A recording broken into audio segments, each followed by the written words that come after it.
রাজ্যের বিদ্যুৎ কৃষি ও কৃষক কল্যাণ মন্ত্রী রতনলাল নাথ কুমারঘাট সফরে পাবিয়াছড়া বিধানসভা এলাকায় প্রায় 11 কোটি টাকার 3টি গুরুত্বপূর্ণ উন্নয়ন প্রকল্পের উদ্বোধন ও শিলান্যাস করেন। তার সঙ্গে উপস্থিত ছিলেন 50 পাবিয়াছড়া বিধানসভা কেন্দ্রের বিধায়ক ভগবান দাস।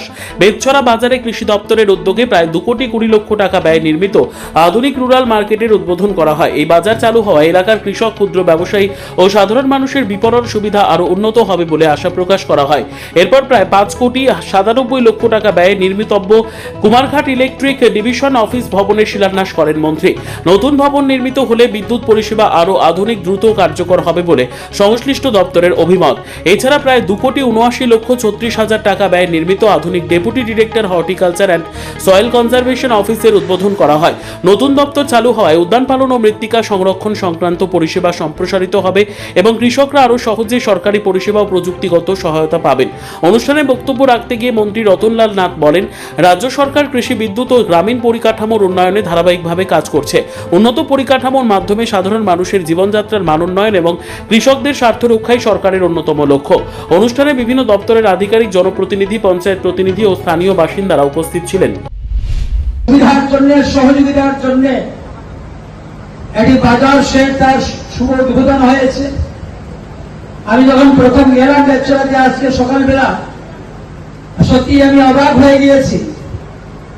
যেটা কল্পনার বাইরে যে বেতছড়া এই ছোট একটা গ্রামীণ বাজারে এত সুন্দর এবং এত বড় এটা কৃষক স্বার্থে একটা শেড নির্মাণ করা হয়েছে এবং তার সঙ্গে সকলটি স্টল সেখানে রয়েছে।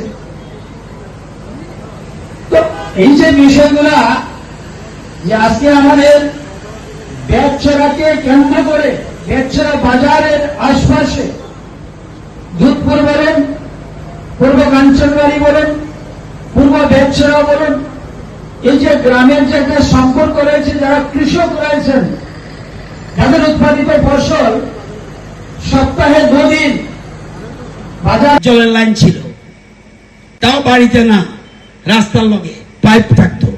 এখন কত? আগে ছিল 24,000, এখন কত? 6,22,000 কমপ্লিট বাড়িতে, আরো বাকি রয়েছে। প্রায় কোন বাড়িতে না খাইয়া মরে এর মাসেরই পত্রিকা করলেও তো হইতো না। আমরাও তো রাস্তাঘাট চিনি, কোন পত্রিকাতে কম পড়া চিনি না।